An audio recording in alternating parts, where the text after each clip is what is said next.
ನಾನು ಇವತ್ತು ಮಾಡ್ತಾ ಇರೋದು ಕ್ಯಾಪ್ಸಿಕಮ್ ಪಲ್ಯ.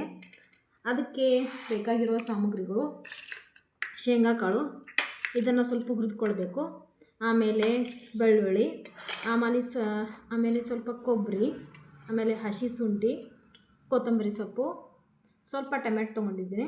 ನಮ್ಮ ಮನೆಯಲ್ಲಿ ಅಷ್ಟೊಂದು ಟೊಮೆಟೊ ಇಷ್ಟ ಆಗಲ್ಲ. ಆಮೇಲೆ ಇವು ಜೀರಿಗೆ, ಆಮೇಲೆ ಇದೊಂದು ಸ್ವಲ್ಪ ಮುಂಜಾನೆದು ಉಳಿದಿತ್ತಂತ ಇನ್ನೊಂದು ಸ್ವಲ್ಪ, ಇದು ಕೂಡ ಶೇಂಗಾ ಕಾಳು ಪೌಡರು. ಮೊದಲಿಗೆ ನಾವು ಹಸಿ ಶೇಂಗಾ ಕಾಳನ್ನು ಮೀಡಿಯಂ ಫ್ಲೇಮ್ನಲ್ಲಿ ಇಟ್ಕೊಂಡು ಹುರಿಕೊಳ್ಬೇಕು.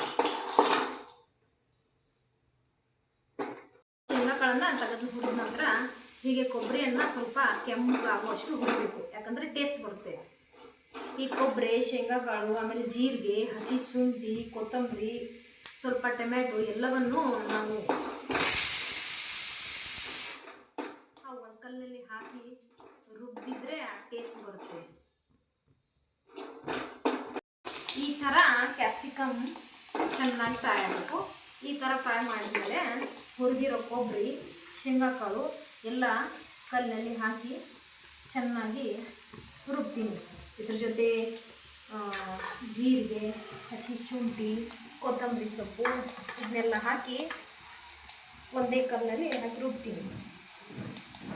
ಈ ಥರ ಕೊಬ್ಬರಿ ಹಾಕಿ ಮೊದಲು ಸಣ್ಣ ಮಾಡ್ತೀನಿ, ಯಾಕಂದರೆ ಎಲ್ಲ ಒಮ್ಮೆಲೆ ಸೇರಿಸಿದ್ರೆ ಸಣ್ಣ ಆಗೋಕ್ಕೆ ತುಂಬ ಹೊತ್ತು ಹಿಡಿಯುತ್ತೆ. ಮೊದಲು ಇದನ್ನು ಹಾಕಿ, ಆಮೇಲೆ ಶೇಂಗಾ ಕಾಳು, ಆಮೇಲೆ ಸ್ವಲ್ಪ ಟೊಮೆಟೊ, ಆಮೇಲೆ ಬೆಳ್ಳುಳ್ಳಿ, ಆಮೇಲೆ ಲಾಸ್ಟಿಗೆ ಒಗ್ಗರಣೆಗೆ ಹಾಕಿದ್ರೂ ನಡೆಯುತ್ತೆ, ಬಟ್ ಕ್ರಷ್ ಆಗುತ್ತೆ ಅಂತ ನಾನು ಇದರಲ್ಲೇ ಹಾಕಿ ರುಬ್ತೀನಿ. ಟೇಸ್ಟ್ ಸ್ವಲ್ಪ ಒಳ್ಳೇದು ಬರುತ್ತೆ. ಈ ಥರ ಕೊಬ್ಬರಿ ಸಣ್ಣಗಾದ್ಮೇಲೆ ಇದರಲ್ಲಿ ನಾವು ಶೇಂಗಾ ಕಾಳನ್ನು ಹಾಕೊಳ್ಳೋಣ. ನಿಮ್ಗೆ ಎಷ್ಟು ಬೇಕೋ ಅಷ್ಟು ಮಸಾಲೆ. ನಿಮಗೆ ಜಾಸ್ತಿ ಹಿಡಿಸಲ್ಲ ಅಂದರೆ ಸ್ವಲ್ಪ ತೊಗೊಳ್ಳಿ, ಜಾಸ್ತಿ ಹಿಡಿಸುತ್ತೆ ಅಂದರೆ ಸ್ವಲ್ಪ ಜಾಸ್ತಿ ತೊಗೊಳ್ಳಿ. ಆಲ್ರೆಡಿ ನಾನು ಮುಂಜಾನೆ ಉಳಿದ ಸ್ವಲ್ಪ ಪೌಡರ್, ಶೇಂಗಾಕಾಳು ಪೌಡರ್ ಇದೆ, ಅದನ್ನು ತೊಗೊಳ್ತಾ ಇದ್ದೀನಿ. ಶೇಂಗಾಕಾಳು ಸ್ವಲ್ಪ ಕಮ್ಮಿ ಮಾಡೋಣ, ಜಾಸ್ತಿ ಆಯಿತು ಅನಿಸುತ್ತೆ. ಆಮೇಲೆ ಇದು ಸಣ್ಣಗಾದ ನಂತರ ನಾವು ಉಳಿದಿರೋ ಮಸಾಲೆ ಪದಾರ್ಥಗಳನ್ನು ಚೆನ್ನಾಗಿ ಕುಟ್ಕೊಳ್ಳೋಣ. ಆಮೇಲೆ ಇದನ್ನು ಕುಟ್ಕೊಳ್ತೀನಿ ನಾನು ಫಸ್ಟ್. ರುಬ್ಬಿದ ನಂತರ ಸ್ವಲ್ಪ ಖಾರದ ಪೌಡ್ರನ್ನು ಮಿಕ್ಸ್ ಮಾಡ್ಕೋಬೇಕು.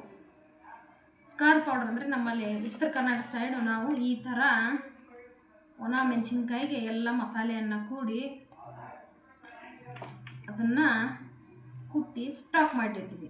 ಅದು 1 ಇಯರ್ 2 ಇಯರ್ ಇಲ್ಲ ಅಂದರೆ 6-8 ಮಂತ್ಸು ಹೀಗೆ ಹೋಗುತ್ತೆ.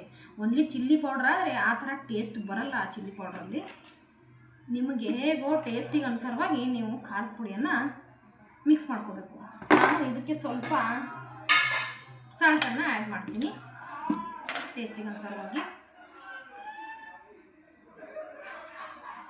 ಹಾಗೆ ಸ್ವಲ್ಪ ಟರ್ಮರಿಕ್ ಪೌಡರು. ನಾವು ಎಣ್ಗಾಯಿ ಅಂತ ಬದ್ನಿಕಾಯಿ ಎಣ್ಗಾಯಿ ಮಾಡ್ತೀವಲ್ಲ, ಅದೇ ಥರ ಇದನ್ನು ಮಾಡ್ಕೋಬೇಕು. ಈ ಥರ ನಾನು ಕೈಯಲ್ಲಿ ಎಲ್ಲ ಮಿಕ್ಸ್ ಮಾಡ್ಕೋತೀನಿ, ಒಂದೇ ಅದಕ್ಕೆ ಬರುತ್ತೆ. ಇದು ಖಾರದ ಪೌಡ್ರು ಸ್ವಲ್ಪ ಈ ಥರ ಗಂಟಾಗಿರುತ್ತೆ. ನಮ್ಮ ಮನೆಯಲ್ಲಿ ಖಾರ ಸ್ವಲ್ಪ ಜಾಸ್ತಿನೇ ತಿಂತಾರೆ, ಅದಕ್ಕೆ ಖಾರವನ್ನು ಸ್ವಲ್ಪ ಜಾಸ್ತಿನೇ ಆ್ಯಡ್ ಮಾಡ್ತೀನಿ. ಇನ್ನೊಂದು ಸ್ಪೂನು ಖಾರನ ತಗೋತೀನಿ. ಮಸಾಲೆ ಸ್ವಲ್ಪ ಜಾಸ್ತಿ ಆದಂಗೆ ಕಾಣ್ತಾ ಇದೆ. ಜಾಸ್ತಿ ಆದರೆ ಸ್ವಲ್ಪ ಫ್ರಿಜ್ಜಲ್ಲಿ ತೆಗೆದುಕೊಂಡು ಈ ಥರ ಇದರಲ್ಲಿ ಸ್ವಲ್ಪ ನೀರು ಹಾಕಿ ಎಲ್ಲ ಒಂದೇ ರಸ ಮಾಡಿ ಆ ಕ್ಯಾಪ್ಸಿಕಮ್ನಲ್ಲಿ ಸ್ಟಫ್ ಮಾಡೋದು.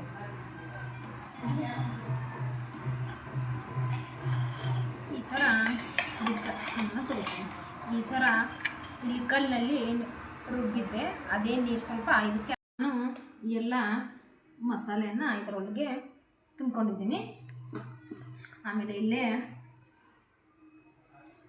ಎಣ್ಣೆ ಕಾಯ್ಲಿಕ್ಕೆ ಇಡ್ತಾಯಿದ್ದೀನಿ.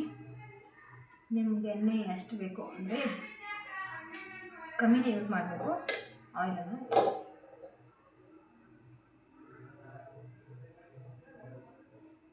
ಎಣ್ಣೆ ಕಾದಾದ್ಮೇಲೆ ಸ್ವಲ್ಪ ಸಾಸಿವೆಯನ್ನು ಹಾಕೋಣ.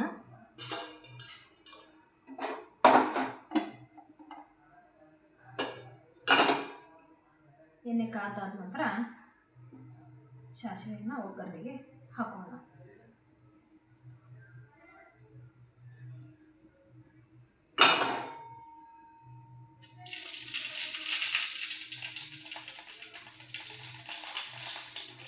ಹೀಗೆ ಎಣ್ಣೆ ಕಾದಾದ್ಮೇಲೆ ಒಂದೊಂದೇ ಕ್ಯಾಪ್ಸಿಕಮ್ನ ಬಿಡೋಣ.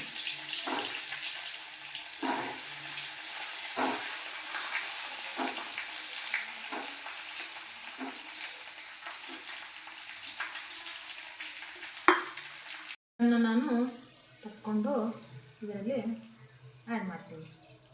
ಸೂಪರ್. ನಿಮ್ಗೆ ಗ್ರೇವಿ ಬೇಕಾದರೆ ಗ್ರೇವಿ ಥರ ಮಾಡ್ಕೋಬೋದು. ನಿಮಗೆ ಗ್ರೇವಿನೇ ಬೇಡ, ಹೀಗೆ ಫ್ರೈ ಆದರೂ ಸ್ವಲ್ಪ ಲೋ ಫ್ಲೇಮ್ನಲ್ಲಿ ಇಟ್ಕೊಂಡು ಮಾಡ್ಬೋದು. ಈ ಥರ ನಾನು ಮಸಾಲೆ ಎಲ್ಲ ಉಳಿದಿರೋ ಮಸಾಲೆಯನ್ನು ಸೈಡ್ಗೆ ಹಾಕಿ ಈ ಥರ ಮಿಕ್ಸ್ ಮಾಡ್ತೀನಿ. ನಾವು ಆಲ್ರೆಡಿನೇ ಟೇಸ್ಟಿಗೆ ತಕ್ಕಂಗೆ ಖಾರ ಉಪ್ಪು ಎಲ್ಲ ಇದ್ರ ಸೇರಿರ್ತೀವಿ.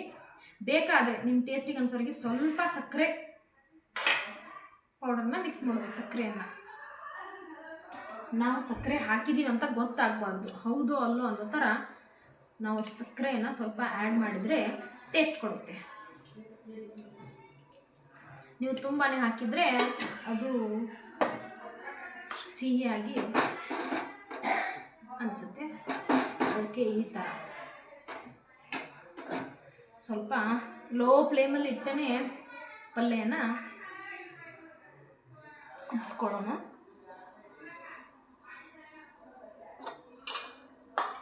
ಯಾವುದೇ ಸಾಂಬಾರಾಗಲಿ ಯಾವುದೇ ಪಲ್ಯ ಆಗಲಿ ಲೋ ಫ್ಲೇಮಲ್ಲೇ ಬಾಯ್ಲ್ ಆದರೆ ಟೇಸ್ಟ್ ಬರುತ್ತೆ. ಜಾಸ್ತಿ ಫ್ಲೇಮಲ್ಲಿ ಇಟ್ಟರೆ ಮೇಲ್ಗಡೆ ಭಾಗ ಮಾತ್ರ ಬಾಯ್ಲ್ ಆಗಿರುತ್ತೆ, ಒಳಗಡೆ ಹಾಗೆ ಉಳಿದಿರುತ್ತೆ. ನಾನು ಯಾವುದೇ ಆದರೂ ಲೋ ಫ್ಲೇಮಲ್ಲಿಟ್ಟೆ ಬಾಯ್ಲ್ ಮಾಡ್ಕೊತೀನಿ. ಇದ್ರ ಮೇಲೆ ನಾವು ಮುಚ್ಚೋಣ ಈಗ.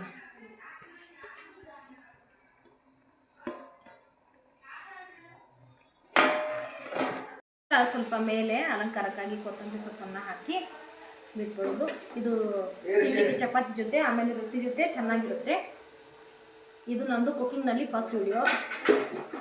ನೀವೆಲ್ಲರೂ ನನ್ನ ಚಾನಲ್ಗೆ ಸಪೋರ್ಟ್ ಮಾಡಿ, ಶೇರ್ ಮಾಡಿ ಹಾಗೂ ಸಬ್ಸ್ಕ್ರೈಬ್ ಮಾಡಿ.